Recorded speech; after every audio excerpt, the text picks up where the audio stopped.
오늘은 우리 아이안2의 장성은 대표님을 모셨습니다. 인사 한번 부탁드리겠습니다. 네. 안녕하세요, 옳지 여러분. 저는 유크의 대표 장성은인데요. 지금 솔라카우라는 프로젝트랑 아이안2라는 브랜드를 운영을 하고 있습니다. 에티오피아에 대한 본격적인 이야기를 하기에 앞서서 또 아이안2라는 회사를 모르는 분들이 또 계실 수 있으니까 네. 한번 또 소개를 해주시면 좋을 것 같습니다. 지금 이거 솔라카우라는 건데 네.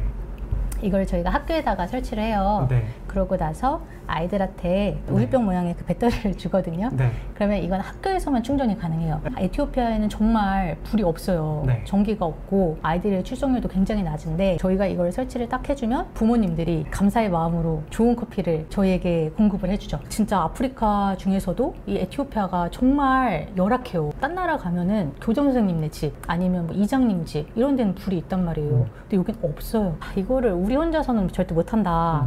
그래서 커피 마시는 사람들이랑 같이 해야겠다. 네. 그래서 나왔습니다. 이거예요? 네, 이거예요. 제가 살짝 가져왔어요. 작은 소예요. 네. 설치된 건 되게 큰 소고 이걸 제가 아프리카에? 네, 이거가 네. 지금 배터리예요. 그래서 얘 아이한테 줘요. 네. 그럼 얘가 이제 이거를 충전하러 학교에 와야 되잖아요. 네. 이거 진짜 얘가 보조 배터리 같이 생겼는데? 아이들 와가지고 딱 충전해 놓으면 어차피 기다려야 되잖아요. 네. 기다리는 동안 수업 듣고 그러니까 학교 꼭 오게 하는 거죠. 그리고 이걸 갖고 가서 집에서 사용하는 거예요? 집에서 가면은 뭐 핸드폰도 충전도 하고 네, 이게 이렇게? 불이 되니까 부모 입장에서는 애를 학교로 보내게 하는 거고 그리고 부모님이 너무 고마우니까 네. 좋은 콩으로 네. 보답을 서로 윈윈. 잠깐만, 제가 지금 아이안2는 네. 에티오피아 생두를 잘 전문적으로 수입해 오신다고 해서 제가 에티오피아 맞아요. 산지에 좀 전문가분들 찾을 때 추천을 받은 거거든요. 네, 네. 근데 갑자기 지금 배터리 얘기가 나.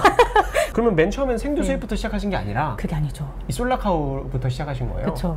그러면 대표님은 네. 언제부터 가신 거예요, 아프리카를? 2018년도부터 갔죠. 그때부터? 네. 창업을 이걸 하신 하면서 건가요? 네, 그렇죠. 한국에서 창업하셔서? 한국에서 창업해서 그 태양광의 아이디어를 가지고 아프리카를 네. 그냥 가셨어요, 혼자서? 갔죠.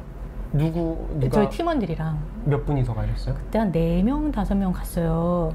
그래서 비행기에다가 네. 이 카우의 앞다리, 뒷다리, 머리 이렇게 다 분해해가지고 네. 그걸 들고서 되게 약간 그냥 모르니까 용감했던 것 같아요. 네. 그래서 그냥 비행기에다가 싣고 그래 그럼 우리 한번 해보자 해서 케냐로 네. 날아갔죠. 먼저 케냐로 가셨구나. 네. 그래서 이제 솔라카우를 현장에다 설치를 하면서 네. 이게 진짜 필요하네. 네. 문제를 해결하네. 이러면서 조금 더 이제 집중을 하면서 이 프로젝트를 키워 나갔는데 어떻게 보면 되게 낯선 주제잖아요. 되게 익숙한 네. 그런 친숙한 커피의 힘을 빌려서 얘기를 해보자 라고 해서 아이안2라는 커피 브랜드를 만들게 그러면 됐어요. 커피는 부업인가요? 지금 솔라카우가 주 목적이고 네. 처음에는 케냐로 들어가셨잖아요. 네, 맞아요. 근데 왜 지금은 케냐 커피가 아니라 에티오피아 커피 생두만 이렇게 네. 들고 오시는 이유가? 탄자니아 쪽도 검토를 했고 네. 케냐 쪽도 검토를 하고 네. 막 그랬었어요. 근데 그러다가 이제 에티오피아 커피를 마셨는데 네. 그 전까지는 제가 막 완전 커피홀릭 이런 게 아니었거든요. 근데 너무 맛있는 거예요. 에티오피아 커피가? 네. 유난히 세 가지 산지 중에서? 아프리카에? 유난히 너무 맛있어서 네. 에티오피아 그래 한번 가보자. 이건 가야 될 것 같다 해서 갔죠. 네. 근데 너무 후회했죠. 내가 왜 이제 왔지? 왜 솔라카우로 먼저 에티오피아를 가지 않았나? 진짜 왜 케냐를 갔나? 에티오피아가 더 열악하지 않아요? 엄청 열악해요. 아까 말씀드린 것처럼 진짜 거기는 애들이 일단 교복을 안 입어요. 교복이 없어서 맨발로 다니고 딱 그거 보면 저희는 그냥 다 알거든요. 네. 이 환경을.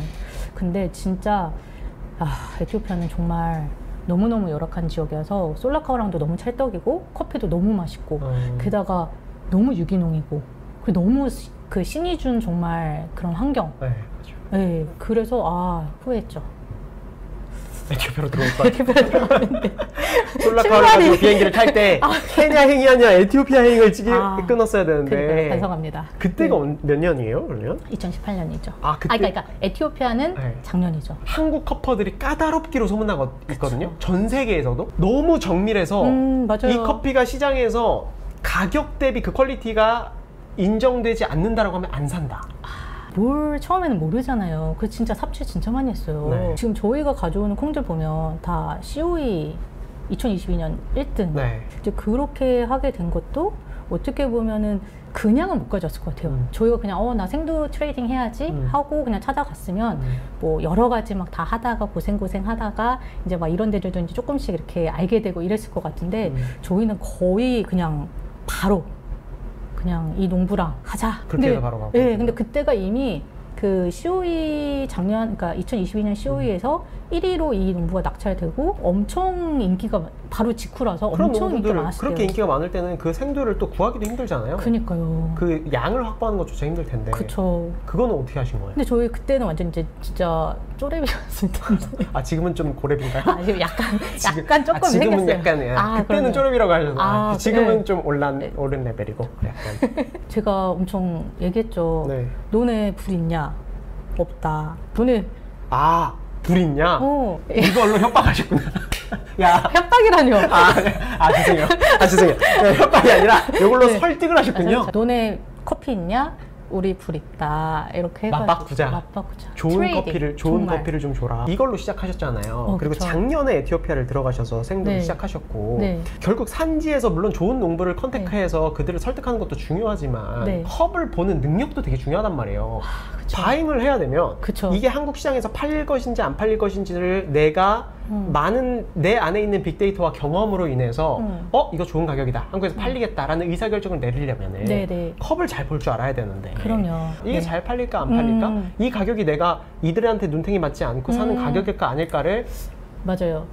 객관적으로 이렇게 의사결정하기가 쉽지 않으셨을 것 같은데 그 두 가지가 있는 것 같아요. 네. 하나는 말씀하신 대로 커핑 능력인 것 같고 네. 또 하나는 그 현재 사람들이 속이지 않는 거. 그건데 그 속이지 않는 거는 해결이 된 것 같고 왜냐면 저희는 진짜 에티오피아를 진짜 많이 들어가요. 보통 이제 트레이딩 하시는 분들은 그냥 여기서 뭐 전화를 한다든지 구매를 한다든지 아니면 에티오피아를 와봤자 네. 그냥 아디스 아바바에서 그냥 익스포터들 한 일주일 정도 일주일 정도 그냥 아디스 아바바에서 그냥 커핑 쭉 하면서 그래 나 이거 이렇게 고르고 간단 말이에요. 근데 저희는 산지를 진짜 1년에 한 4-5번씩 가고 가면은 한 2-3주 정도는 적어도 있으면서 그 현장을 가요. 그 농장을 가고 그냥 가서 보고서 오케이 오는 게 아니라 거기서 같이 지내요. 그 워싱 스테이션 같은 데 있잖아요. 거기는 진짜 이렇게 아르베고나 같은 데들은 그런 산지는 호텔이 없어요. 그러면 그냥 워싱 스테이션에서 저희가 그냥 처음에는 왔다 갔다 그 아와사에서 해봤는데 아와사랑은 그 중간 도시예요. 시간이 말이 안 되는 거예요. 가는데 6시간, 오는데 6시간, 일은 언제 하냐. 이러니까 솔라카도 설치하고 이렇게 해야 되니까 그래가지고 저희가 그냥 아예 워싱 스테이션에서 우리도 자겠다 이래가지고 거기서 자면서 같이 이렇게 씻고 먹고 이렇게 하는데 그리고 맨날 오는데 이거를 속이면은 안 되죠. 속이고 싶겠어요 진짜로? 아니잖아요.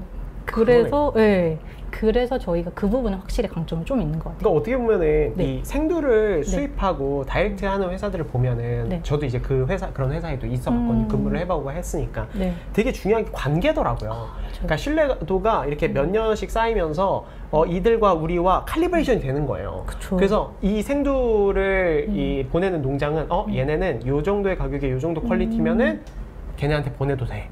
이게 되게 오랫동안 시행착오, 한 몇 년간의 시행착오 끝에 칼리브레이션이 되더라고요. 그러니까 결국에는 생두를 수입하는 입장에서는 그게 자산인 거죠.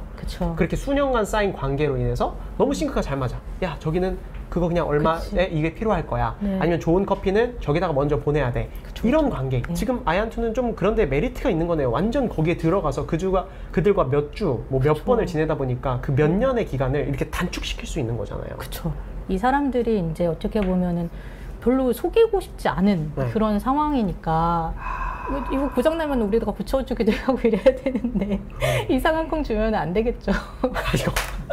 이거 협박 아니고요. 이거 그런 사람 아니고요. 설득. 그렇죠. 아까 그 커핑 말씀하셨던 거는 짧은 시간에 된 건 맞는데 그래도 정말 또 도와주시는 분들이 또 되게 많고 또 저희가 이게 어쨌든 컨테이너로 가져온단 말이에요. 그러면은 굉장히 큰 결정이기 때문에 큰 결정이죠. 그거 안 팔리면 어떻게 하려고 그거 갖고 오셨어요? 나는 저희가 그리고 이번에 지금 COE 저직원이 또 계시죠. 저희 아이안투에. 그래서 그래요? 커핑 부분도 나날이 그러면 뭐 COE 저직분이 계시면 뭐 그런 거는 걱정 없네요. 그래도 조금 대표님의 커핑 실력은 나날이 좀 이렇게 저도 저직하고 왔습니다. 그래요? 아니 근데 산지에서 그렇게 먹으면 진짜 좀 완전 다른 수준의 어떤 커피들을 경험할 것 같아요.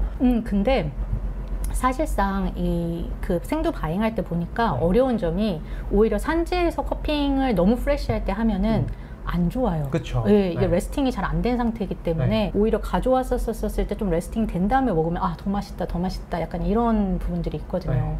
네, 그런 부분들이 있고 그리고 거기가 고도가 되게 높아요. 기본적으로 이제 아프리카 하면 되게 더울 거다 이렇게 생각하잖아요. 너무 추워요. 고도가 2200 정도 되고 이러니까 여름에도 춥고 겨울에도 춥고 여름에는 아주 춥진 않구나. 그래도 선선해요. 겨울엔 너무 춥고 잠을 못 자요. 너무 추워서. 너무 추워서. 저는 고도 2200m 돼서 지금 춥다고 말씀하시는 저는 어떤 생각이 떠오르는 줄 알아요? 맛있겠다. 이거 있죠. 야, 거기서 제가 커피 죄송해요. 이게 제가 가보지 않아서 그래. 이래서 가보면은 막 그 아픔과 그 고도 2200m 힘들겠다. 약간 이 생각하는데 여기서 찌들어가지고 남이 힘들게 재배한 커피들 여기서 먹고만 있는 사람들, 저 같은 사람들은 여기서 들어서 2200m 하면 맛있겠다.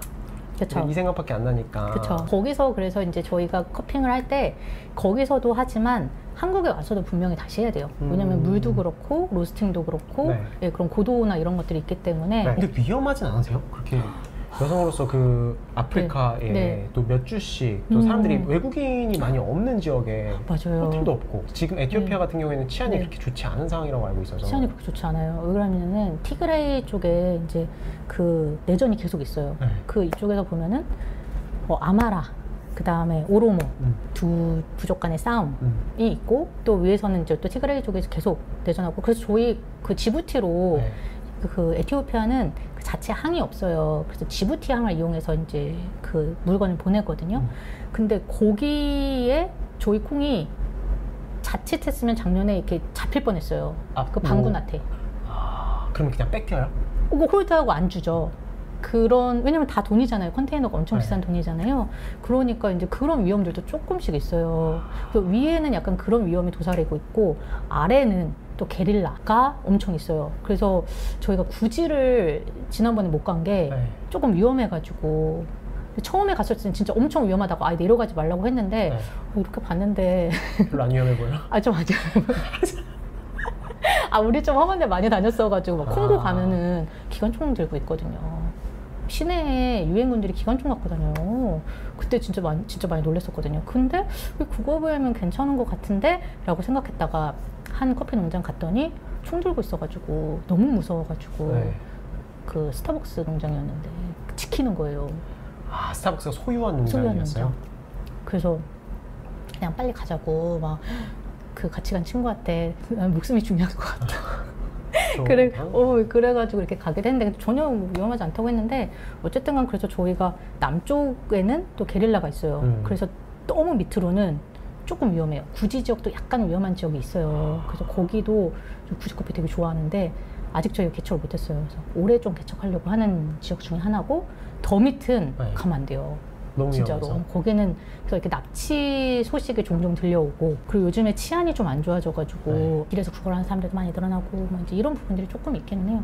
좀 조심해야 돼요. 근데 저희는 이제 현지인들이랑 많이 다니니까 그리고 그 현지인들이 거기에 약간 지주 이런 거니까 조금 그런 부분들 더한 것 같고 그래도 아직 다행히 저희가 5년 동안 아프리카 하는데 아주 이렇게 어려운 일은 많이는 없었었어요. 뭐 케냐, 탄자니아 이렇게 많이 가셨잖아요. 에티오피아. 그 중에서 제일 열악한 상황이 지금 에티오피아라고 할 수 있나요? 에티오피아죠. 거기는 또 이제 그 국가가 되게 폐쇄적이에요.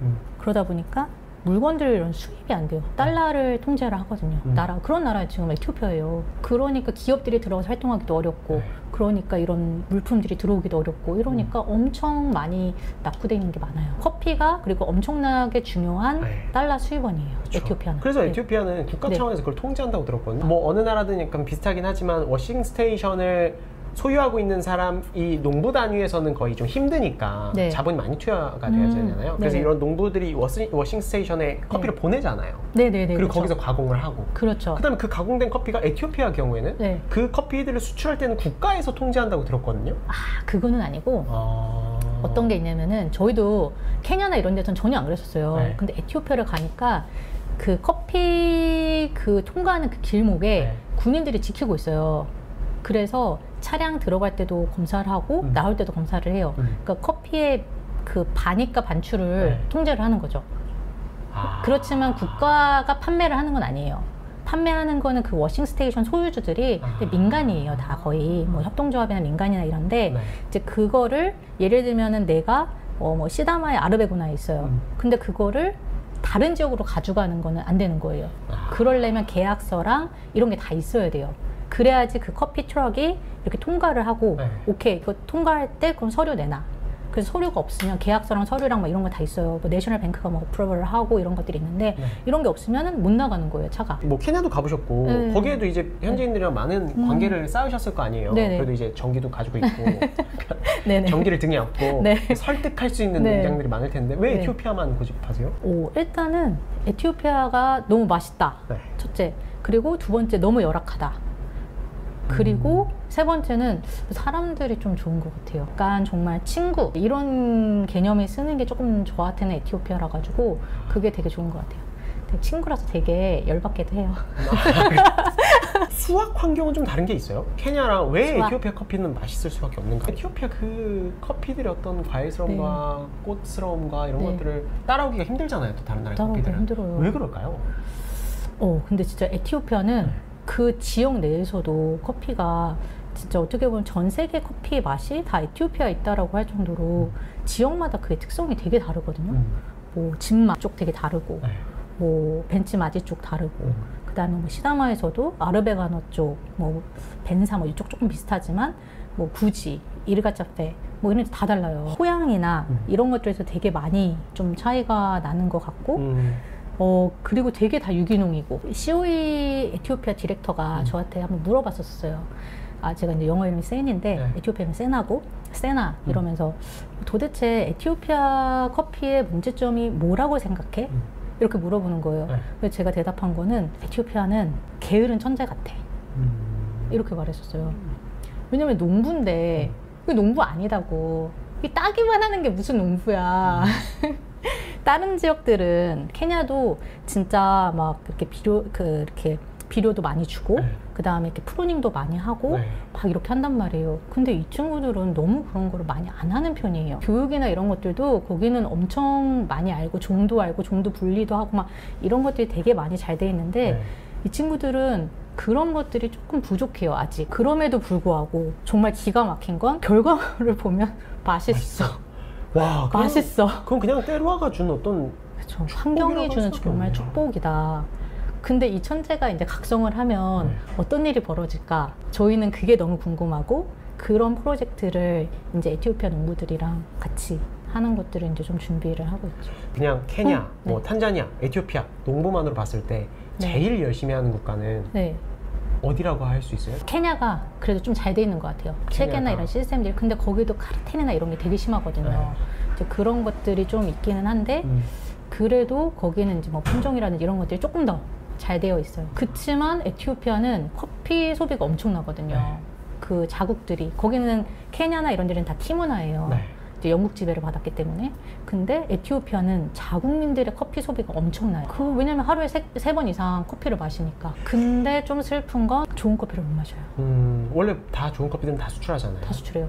근데 심지어 그게 법으로 금지돼 있어요. 아, 그래요? 네, 그냥 뭐 우리 돈 많이 벌려고 그냥 수출할게요 이게 아니라 법으로 금지돼 있어요? 법으로 금지돼 있어요. 좋은 커피 먹다가 걸리면 잡혀가요? 네. 판매 자체가 시장에서 마켓에서 안 돼요. 제가 이거 한번 사진을 가져왔는데 잔 커피예요. 그러니까 이 사람들한테는 이게 너무 생활이기 때문에 정말 가난한 사람들도 왜 우리가 쌀 한 대박 이렇게 옛날에 사 먹었잖아요. 봉지쌀. 그 시대 아니죠? 저도 아니에요. 진짜 확실한 거예요? 의심되시나요? 제가 액면가가 좀. 저도 그래서 저랑 비슷하실 것 같아요. 그거 아시나? 약간 너무 잘하시는 것처럼 말씀해서. 그래서 봉지쌀처럼 이 사람들은 가난한 사람들도 커피를 마셔야 되기 때문에 이렇게 한 잔 이렇게 조그만 커피를 사다가 마시는 거 이게 시장이거든요. 그 현지 시장 그 모습인데 저희가 이제 현지 가가지고 이제 그 마켓에서 커피를 팔아요. 되게 많이. 그래서 가서 보면은 아무래도 뭐 디펙트나 이런 것들이 되게 많고 로컬 마켓에서 해서 이렇게 커피를 팔고 있네요. 아무래도 로컬 마켓에서 유통되는 거는 퀄리티가 그렇게 좋지는 않을 수밖에 없는. 보면은 이게 디펙트도 많이 있고.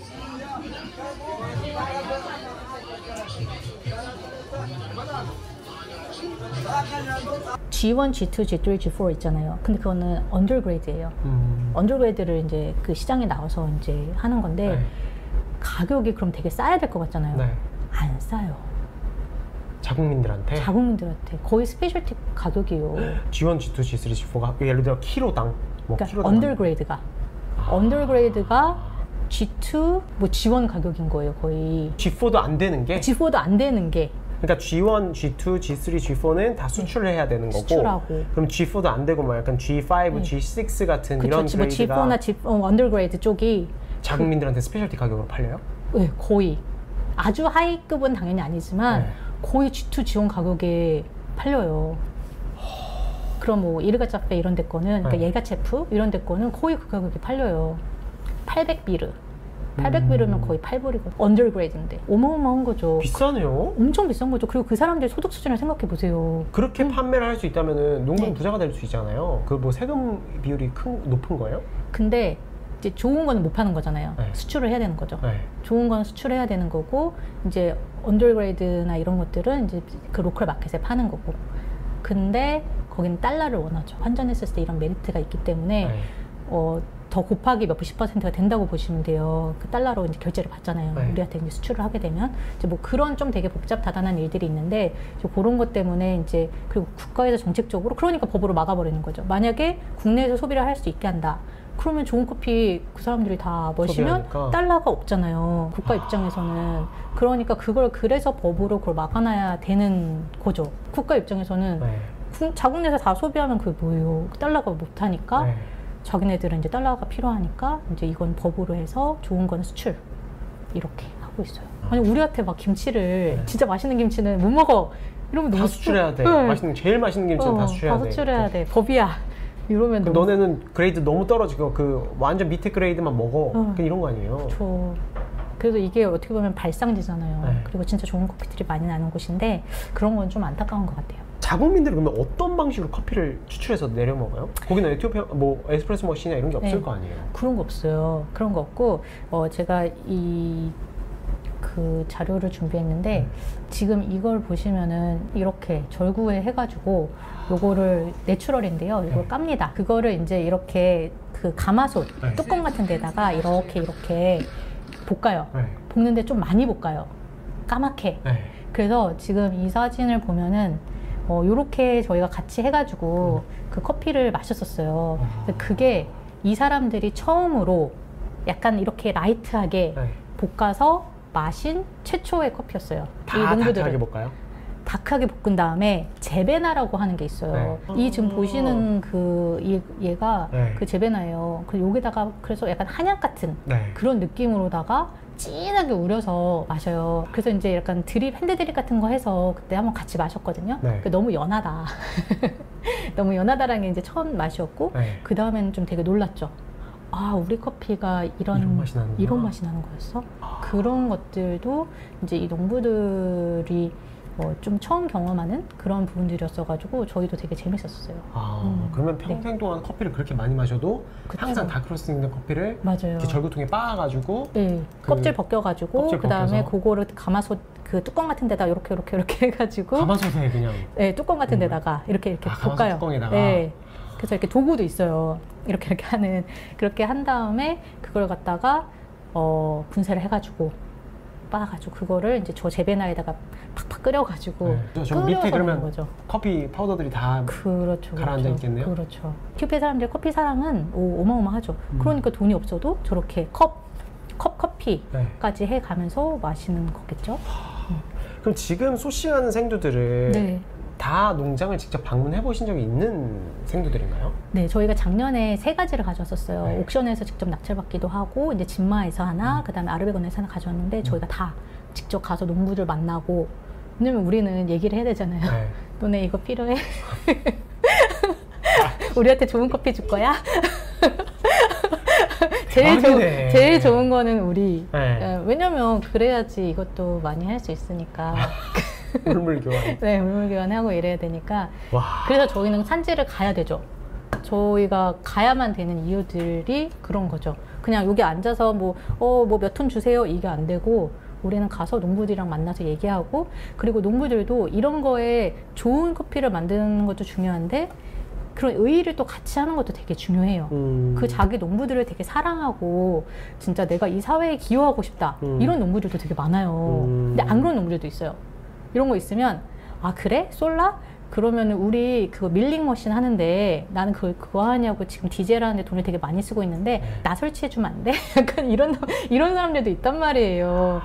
그러면은 우리는 아이들 학교 오게 하고 싶어서 내가 지금 한국에서 이러고 와서 이러고 있는데 너는 그 말이 나오냐? 그거 너무한 거 아니냐? 좀 약간 이런 이제 그걸 이제 그래서 사람 마음이 좀 다르기 때문에 이제 그런 농부들이랑 이제 하는 거고, 이제 물로게타 몬타샤도 이제 되게 그런 농부들한테 내가 잘 된 게 나 때문에가 아니고 정말 나는 축복받았다 이런 부분을 갖고 있고, 농부들한테 자기 고향이에요 다. 우리 가족들한테 친지들이니까 막 이렇게 베풀어야 된다는 생각이 있기 때문에 이게 가능한 것 같아요. 와, 어떻게 보면은 좋은 커피를 좋은 생두로 소싱할 수 있는 그런 환경을 잘 갖추고 계신 거네요. 그게. 그러니까 그럴 수도 있는 것 같아요. 저 아무래도 몇 번 더, 야 내가 똑같은 커피 있어. 와 이거 너무 좋아, 너무 잘 됐어. 그럼 내가 그래도 몇 번이라도 본 친구한테 주는 게 그쵸. 당연한 거잖아요. 어떻게 보면은. 저는 예전부터 이제 유럽에서 좋은 커피들을 많이 이제 선점해서 소싱해 가잖아요. 근데 그거는 저는 지리적 이점도 한몫한다고 생각하거든요. 한국에서 아프리카 산지를 가려면 비행값도 많이 들고 지리적으로 멀고 시간 소요도 그만큼 많고, 근데 비교적 유럽에서 아프리카 대륙으로 넘어가는 거는 비행값도 그래도 한국보다 싸고 지리적으로 가깝고 하기 때문에 관계를 더 많이 만들 수 있고, 그러면 아무래도 좋은 생두가 한정적으로 나온다면 그 커피를 갖고 갈 수 있는 확률이 높다라고 생각을 하거든요. 그런 부분들도 없지 않아 있죠. 그러면 그게 이점이잖아요. 그 자국민들은 다른 나라 사람보다 더 맛있는 커피 먹을 수 있는 기회가 있는 거니까요. 그럴 수 있죠. 그러니까 그게 되게 좋다고 생각을 했는데 어떻게 보면 그거를 지금 이제 맨 땅에서 헤딩해가면서 아프리카에서 더 산지에서 그 사람들과 많은 시간을 보내면서 거기에서 이제 계시다 보니까 좋은 커피들을 소싱해 올 수 있다. 아무래도 그렇습니다. 지금 그러면 에티오피아 커피들을 한 몇 종류나 갖고 계세요? 한국에서 소싱하는 건? 지금 저희가 이제 이번에 오는 게 6종류. 6종류? 네. 그래서 좀 자신 있는 걸로 했고. 언제 들어와요? 여기는? 제가 8월 한 중순? 8월 그 정도에 들어올 예정이고. 늦춰질 그 가능성은 없나요? 항상 변수랑은 존재하죠. 그렇지만 그 정도 들어오고, 저희가 이번에 그 COE가 안 열렸어요. 컵 오브 엑설런스가 에티오피아에 안 열렸어요. 이번에? 되게 많은 이유가 있어요. 그런 그 에티오피아에는 아예 우리가 농업부 같은 게 있잖아요. 이런 것처럼 커피 앤 티 오토리티 그 디파트먼트가 있어요. 근데 거기에서 이제 그 컵 오브 엑설런스를 좀 반대하는 그런 부분들도 있고, 이제 그런 좀 정치적인 부분들이 좀 있는 것 같아요. 왜 반대를 하는지 여쭤봐도 될까요? 예를 들면은 지금 어떤 일이 발생했냐면 아르베거나 쪽에 커피 가격이 엄청나게 올랐어요. 뉴욕 그러니까 국제 커피 가격이 작년에 비해서 올해는 되게 떨어졌잖아요. 맞아요. 근데 에티오피아는 인플레 때문에 엄청 올랐단 말이에요. 근데 다가 아르베고나는 지금 벌써 3년째 탑3가 다 이쪽에서 나고 있단 말이에요. COE가? 네. 그러니까 이제 조금 돈 있는 그런 커피 그 사람들은 와서 워싱스테이션 막 지어요. 짓고 그냥 막 콩 막 사들이고 막 이래요. 거기 커피들을? 네. 그래서 거기가 커피 가격이, 체리 가격이 100비르, 110비르 이랬었어요. 그러면 얼마예요? 달러로? 그러면은 체리가 한 2불 정도 되는 거죠. 1kg에? 1kg에. 체리가. 보통 체리가 일반적으로는 얼마에 유통이 돼요? 그거는 되게 천차만별인데, 그 전에는 예를 들면 한 70비르 이 정도였다. 그랬는데 110비르, 100비르 가버리면 엄청나게 이제 이게 뛰는 거죠. 네, 그래서 이제 그렇게 그냥 특별한 게 일반 아르베거나 이런 데들이. 그러니까 그렇게 했었던 이제 농부들은 굉장히 이제 큰 어려움을 지금 좀 겪을 수 있죠. 그래서 이번에 초반에 그 농부들이 가격을 엄청나게 불렀었어요. 그러다가 이제 나중에 이제 지금 가격이 조금 이렇게 됐는데, 처음에는 진짜 완전 우리 이번에 체리 가격을 그 지불한 돈이 너무 크다. 워싱 스테이션에서. 워싱 스테이션. 왜냐면 워싱 스테이션 체리를 사드리는 거거든요. 농부의 체리를 사드리니까. 그쵸. 그다음 거기서 가공을 하고. 맞아요. 그다음 이제 생두 상태로 이제 판매하니까. 맞아요. 그러고 그래서 이번에는 어떤 현상이 발생했냐면 워시드가 되게 적었어요. 내추럴만. 워시드가 그 농장에 거기 워싱 스테이션 가보면 쭉 있는데 비어 있어요. 한 3분의 1 정도만 하고 있어요. 그 이유가 자기네 캐파보다 덜 하는 거예요. 그렇게 하는 문제가 이번에 생겼죠. 그러면 문타샤 같은 경우는 농부가 그러니까 어떤 개념이에요? 이게 워싱 스테이션에 그러니까 문타샤라고 이름이 붙여서 나오는 거는 그 워싱 스테이션에서 가공이 된 커피인 거예요? 아니면은 그 농부가 갖고 있는 랏에서 유통이 되는 커피가 문타샤라고 부르는 거예요? 그 물로이타 문타샤가 갖고 있는 워싱 스테이션이 있어요. 근데 그게 아르베고나에도 하나 있고 벤사 쪽에도 하나 있어요. 그 가족들이 하는 게. 아까 비싸게 판매되는 데가 아르베고나. 아르베고나가 있고 거기서 이제 소농들이 많아요. 에티오피아는. 그래서 소농들이 뭐 1헥타르, 2헥타르 이렇게 갖고 있는, 아니면 0.5헥타르도 있고 뭐 이런 걸 갖고 있는 사람들이 체리를 따다가 두 가지 방법이 있어요. 하나는 자기가 그냥 앞마당에다가 말려요. 그 아프리칸 베드 해가지고 이렇게 말려가지고 내추럴 상태. 그리고 아니면은 체리 자체로 가져와가지고 파는 거죠. 워싱 스테이션에. 체리를 파는 거죠. 그러면 그거를 이제 생두로 만들어가지고 그 사람들이 이제 그 해외 수출하게 되는 이제 그런 수순인 거예요. 그럼 문타샤는?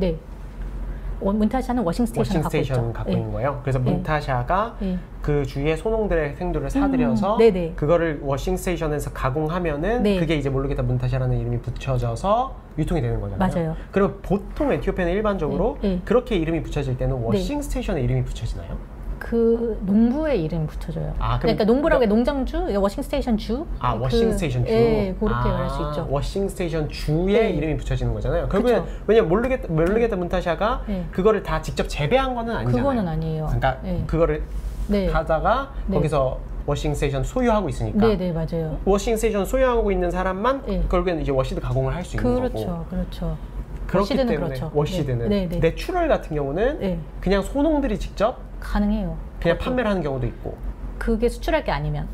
수출할 게 아니면 내수용으로 할 거면은 이제 해가지고 할 수도 있죠. 그럼 수출할 거면은 워싱 스테이션에 줘야 돼요. 근데 그 규모가 좀 되면 그 내추럴은 그냥 아프리칸 베드에다가 말려가지고 직접 수출하기도 해요. 그쵸. 그러니까 그게 그러니까 워싱 스테이션 같은 거는 필요 없는 거예요. 그냥 아프리칸 베드가 많이 이렇게 있으면은 거기다가 내추럴은 프로세싱을 하는 거니까. 근데 이제 그게 같은 워싱 스테이션 나온 거라고 해도 랏이 달라요. 랏이 되게 세분화되어 있기 때문에. 랏이 다르죠. 소농들 거니까. 그것도 있고 그걸 이제 때로와별로 이제 얼마만큼 잘게 나누냐가 이제 이슈예요. 그래서 약간 커머셜 많이 하는 데들은 큰데 엄청 큰데 그냥 물량으로 하는 데들은 랏 별로 안 쪼개요. 그냥 샘플 달라고 하면은 뭐 하나나 두 종류. 이게 랏별로 달라. 그 개념이 잘 없어요. 되게 큰 데들은 그 개념이 진짜 없어서 우리는 너네 섞기 전에 그 랏으로 달라. 그렇게 저희가 좀 되게 좀 깐깐하게 하거든요. 그러다 보니까 근데 맨 처음에 그 개념을 이해시킨 것도 약간 힘들었어요. 너무 큰 데들은 우리는 이렇게 해서 쪼개서 달라고 쪼개서 된 거 그냥 섞기 전에 나중에 다 섞기 전에 그 전 거를 우리가 보고서 우리가 마음에 들겠는 게 좀 고르겠다. 되게 깐깐하게 하는 거죠. 그러니까 조금 피곤한 것 같기도 그 사람 입장에서 다 똑같은 건데 그냥 섞어가지고 그냥 팔면 되지 왜 이렇게 딱 그러니까요. 약간 그렇게 생각할 거 아니에요. 맞아요. 우리 입장에서는 이 랏이 훨씬 더 좋으면 그쵸. 저 랏이 떨어지고 그러면 그들은 이걸 섞어서 평균을 만들어 버리는데 우리는 상위 10%만 사고 싶은 거잖아요. 그러니까 우리는 보고 싶어 하는 거고 그들은 그걸 다 섞고 싶어 하는 거고. 근데 그거를 아는 사람은 그 안에서도 그 농장주나 예를 들어 워싱 스테이션을 갖고 있는 사람이나 쟤네가 저렇게 움직이네? 그러면 내가 이걸 선별해서 이거 가격을 좀 높게 해가지고 이렇게 팔아야겠다라는 머리를 굴릴 수 있는 사람들은 그런 사람들이 이제 COE에 선정되거나 약간 거기서도 어쨌든 좋은 품질 커피를 이렇게 유통하는 어떤 농부로서 또 알려지거나 그런 케이스가 있는 건가요? 그런 케이스도 있어요. 예를 들면 한 친구 같은 경우에는 90 플러스에서 일하다 온 친구예요. 파나마에. 그러니까 이 친구는 그런 거에 대한 게 바삭하구나. 완전 바삭하고 랏을 몇 개를 쪼개는지 몰라요.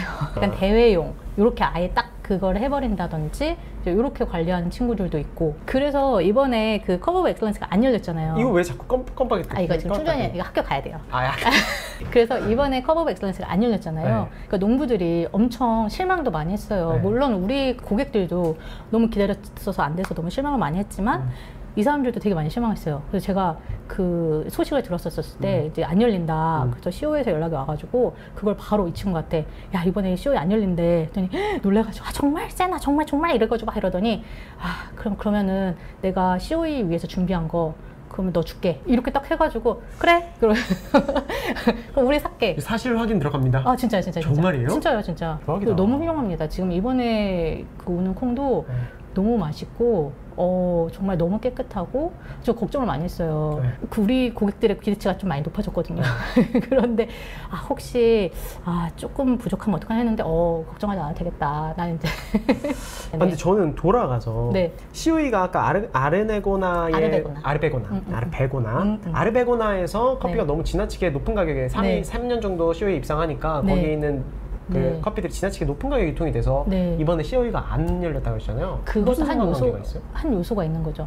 왜요? 왜? 그게 무슨 상관이에요? 왜냐면 우승은 한 명만 하잖아요. 근데 나머지 농부들은 어떻게 해요? 그 우승을 기대하면서 엄청 비싼 가격에 이제 산 부분들도 있고, 그 워싱 스테이션 주 같은 경우에는 뭐 그런 부분들도 있고, 뭐 날짜에 대한 부분들도 있어요. 날짜가 좀 너무 늦게 열린다, 뭐 이런. 왜냐면 그러면은 농부들이 콩을 안 팔아요. 왜냐면 내가 1등이 될 수도 있잖아요. 그러면 1등이 되면 훨씬 더 비싼 가격에 팔 수도 있잖아요. 그러면 콩을 안 팔게 되면은 COE가 열리는 날짜? 열리는 날짜를 생각해보세요. 내가 되게 유력한 내가 지금 탑 100에 들었어. 근데 나 작년에 한 5위 했어. 잘하면 이번 열심히 했어. 그러면 잘하면 나 우승을 바라보고 있어요. 우승 되면 이 콩값이 완전 달라질 거 아니에요. 그쵸. 그러면 안 팔죠. 꼭 갖고 있죠. 그러면은 나라 입장에서는 안 좋겠죠. 그런 부분들 여러 가지 이제 물론 요소가 있고 이제 공식적인 입장을 발표하지는 않는데 저희가 이제 그런 관계자들 만나서 그런 얘기를 했었을 때는 뭐 요런 요소들 있다. 그럼 저는 그 COE 할 때마다 항상 어쨌든 뭐 콜롬비아든 브라질이든 뭐 에티오피아든 한 날에 COE가 열리잖아요. 한 며칠 해가지고 어쨌든 그 집중 기간으로 COE가 열리잖아요. 근데 이게 그 지역별로 때로화가 다르잖아요. 그러니까 맞아요. 그 계절적인, 그러니까 예를 들면은 우리 농장은 최적의 맛이 있을 때가 4월이야. 맞아요. 근데 COE는 6월이야. 근데 6월이면은 저 남쪽 지방이 더 때로화가 환경이 좋아서 내가 좀 4월에만 진행했어도 내가 이길 수 있는 확률이 있는데 있죠. 늦으면 그날 진행하니까 그 지역이 너무 유리한 때로화적인 어떤 혜택을 보는 지역이 있지 않을까. 그렇죠. 그것 때문에 뭐 COE를 뭔가 날짜를 바꿔야 된다거나 아니면 뭐 이런 논의도 되나요? 근데 이런 건 있었어요.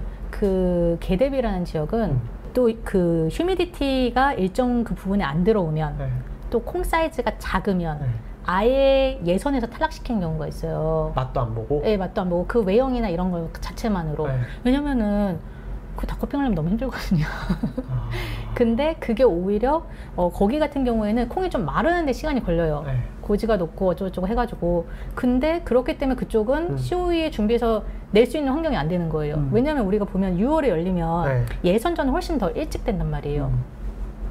예선전은 이렇게 탑 130인가 하고 그다음에 또 하고 내셔널 이렇게 올라오는 그 부분이 있기 때문에 처음에 농부들이 콩을 내는 시기, 그 시기는 훨씬 일찍이에요. 그러다 보니까 나는 아직 지금 수확해가지고 지금 뭐 이렇게 하고 있는데 콩 내래요. 그리고 막 콩 안 말랐는데 그럼 이제 휴미디티에서 탈락 이렇게 될 수도 있고. 그런 것도 있어요, 진짜로. 아시고 물어보시는 거죠.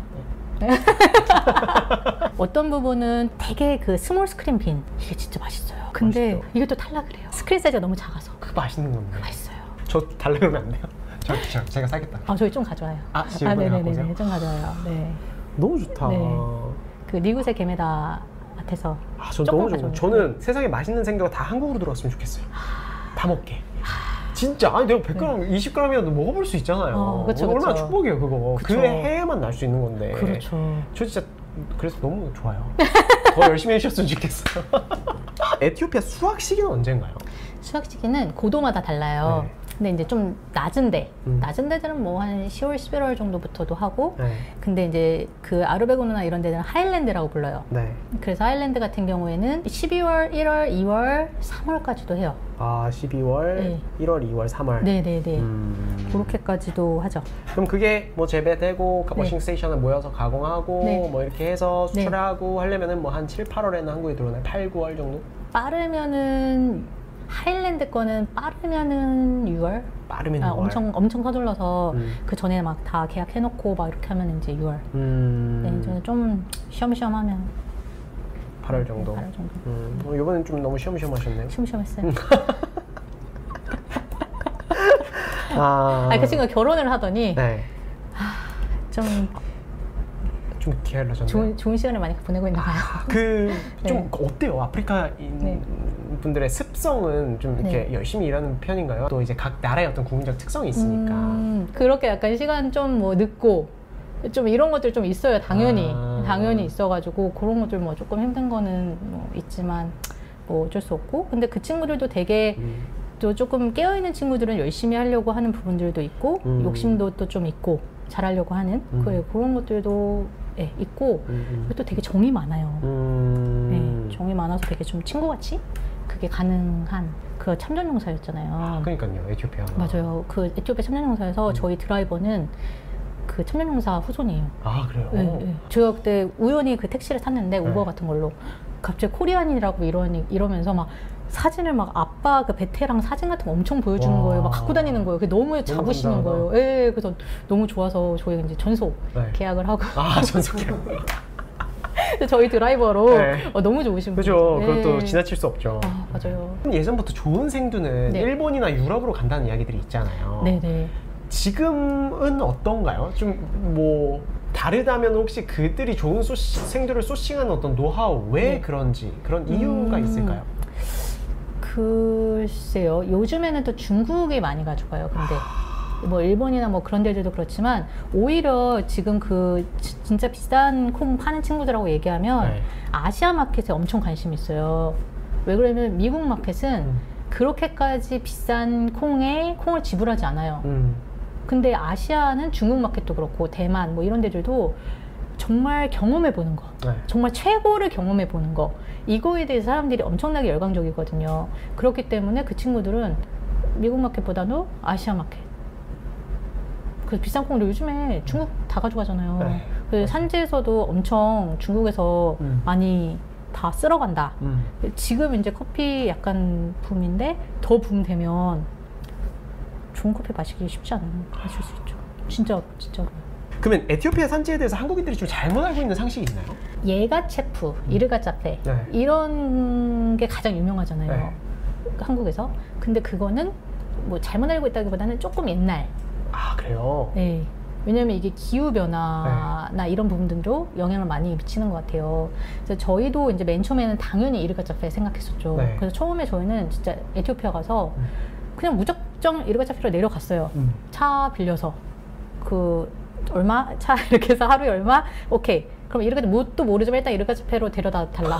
일단 내가 커피에서 들은 건 이르가짜페니까. 에티오피아 하면 이르가짜페니까 일단 이르가짜페. 네네. 와, 진짜. 대책 없죠. 리스펙합니다. 그래서 저도 되게 대책 없는 스타일이라고 생각했는데 저도 그 정도까지는 아닌 것 같거든요. 그렇죠.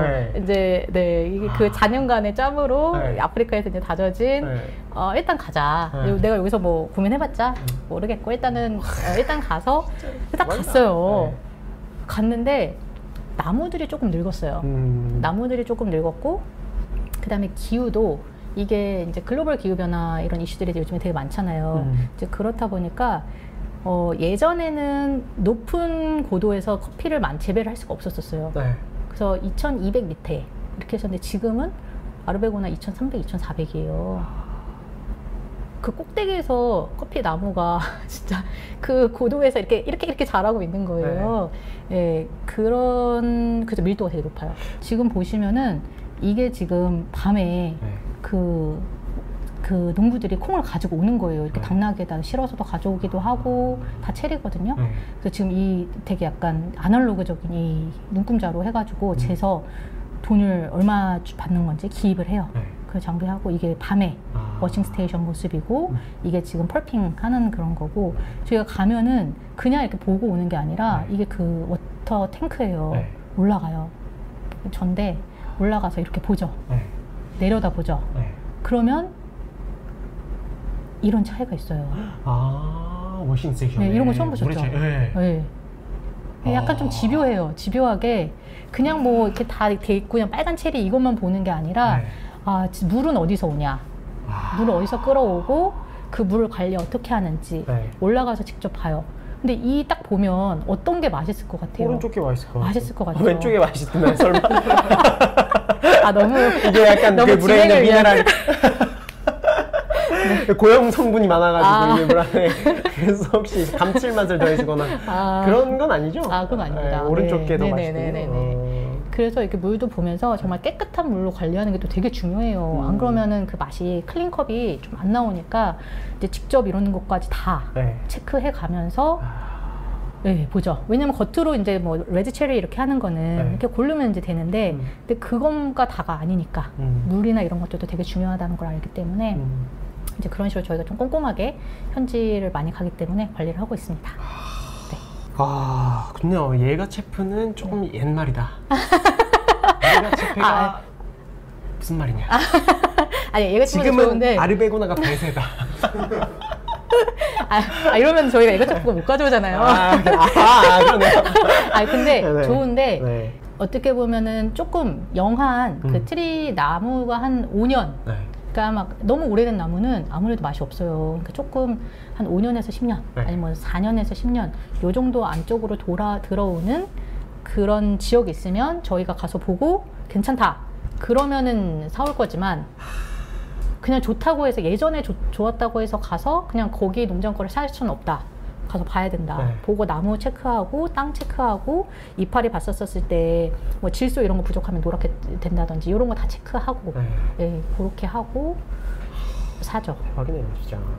실제로 이제 진마 같은 경우에는 그 게이츠 파운데이션에서 그 테크노 서브 그런 프로젝트를 했었어요. 그래서 이제 그 농부들을 이렇게 알려주고 프로세싱 하는 거라든지 농사 짓는 거 알려주고 어떻게 하는 거 이런 거 알려줘서 되게 많이 발전했었어요. 그래서 이제 그런 것들이 물론 그 때로가 가진 거 환경적인 것도 되게 중요하지만 어떻게 관리하는지에 따라서도 되게 많이 발전할 수 있거든요. 그런 부분들이 중요하죠. 아무튼 한번 진짜 가고 싶네요. 저희 또 구독자분들이 저한테 고생하는 거 되게 좋아하시거든요. 너무 크게 웃었죠? 오늘 가장 크게 웃으시네요. 저도 독자라서요. 네네. 알겠습니다. 이거 저희 뭐 마지막 질문이긴 한데 요즘에 이제 기후 변화 많이 말씀하시잖아요. 산지 많이 돌아다니시니까 직접적으로 이렇게 피부에 와닿는 변화들이 있나요? 그쵸. 이제 그 예전에 그 재배하지 못했었던 곳이 재배를 할 수 있는 환경이 되기도 하지만 이게 계속되면 저희가 그래서 이거에 관련된 R&D를 했었어요. 그래서 사진을 좀 보여드릴게요. 그래서 보시면 이게 1950년대 때의 그 온도예요. 그래서 지금 보시면은 이렇게 파란색으로 된 게 보이시죠? 이제 그런 부분인데 지금 그 지역이 약간 시다마 지역이에요. 이 가장 그 가운데 있는 거. 그게 제일 온도가 낮은 곳인가요? 그렇죠. 지금 서늘한 곳. 파란색인 파랄수록 온도가 낮은 곳. 그렇죠. 이제 오늘은 20년도씩 크게 좀 가져왔는데 한번 같이 볼게요. 이렇게 하면은 1970년대, 90년대, 2010년, 2030 이게 2023년이에요. 올해. 지금 이게 2023년이에요? 이게 2023년. 진짜 확실히 변하네요. 변하죠. 그리고 2030년, 50년, 70년. 확실히 그 파란색이 많이 줄어들었다. 많이 줄어들었어요. 기후가 낮은 곳이 많이 적어졌네요. 지금 이거에서 다시 한번 바꿔요. 이렇게. 얘가 지금 50년. 얘가 50년. 다시 한번. 70년. 지금 한번 딱 기억하셨다가요. 넘어갑니다. 이게 70년. 90년. 90년. 20년이니까 이렇게. 2010년. 이건 지금. 지금. 지금도 많이 저렇게 됐죠. 그러네요. 근데 그나마 지금 이쪽 좀 남아 있는데 지금 이쪽에서 더 가면 왼쪽에 있는 그 지역들이 이제 커피를 재배하지 못하는 환경이. 그렇죠. 못하는 환경으로 이렇게 점점 이렇게 되죠. 이거는 몇 년? 이게 2070년. 이렇게 됩니다. 그때도 커피는 날 수는 있겠지만 이렇게 맛있는 커피를 마시기가 굉장히 어려워질 수 있어요, 진짜로. 그런 부분들이 좀 너무 안타까운 부분이고 네. 그래서 저희 같은 경우에는 이런 부분들을 어떻게 보면 관수, 물을 주는 거, 네, 이제 이런 부분들을 태양광으로 해서 농민들한테 또 더 이제 도움을 줄 수 있는 부분들 그런 것들을 이제 좀 더 검토를 하고 있는 부분이고요. 네, 그래서 이게 지금 에티오피아 같은 경우에는 농민들이 400만 명이 넘어요. 그래서 이 사람들이 지금 400만 명인데 저 후에는 다 농사를 못 짓게 되는 수가 생기잖아요. 그러면 엄청나게 이제 치명적이겠죠. 저희 또 마지막으로 혹시 또 대표님 해주고 싶으신 말씀이 있으실까요? 아, 네. 오늘 저도 되게 그 독자인데 구독하고 있는데 이렇게 제가 출연하게 돼서 너무 사실 영광이었고요. 너무 좋습니다. 그리고 고정도 네. 요청해 주시면 고정이요? 검토해 보겠습니다. 고정! 야, 고정 요청은 처음이다. 알겠습니다. 여러분 또 다음에 저희 에티오피아 소식이 궁금할 때도 한번 모시겠습니다. 또 그때 한번 나와주시면 고정도 한번 눈빛이 고정 고려 안 한다 그러면 안 되는데 그래서 네. 고정도 한번 월픽도 네. 월픽. 이거 편집 편집이요? 편집점도 또 알아서 잡아주시는 편집점 알아서 잡아주시네. 네네 넘어간 것 같아요. 네, 어쨌든 여러분 오늘 늦은 시간까지 너무너무 감사하고요. 지금 다음에 또 유익한 커피 관련된 컨텐츠를 여러분들 찾아뵙도록 하겠습니다. 안녕히 주무세요. 네.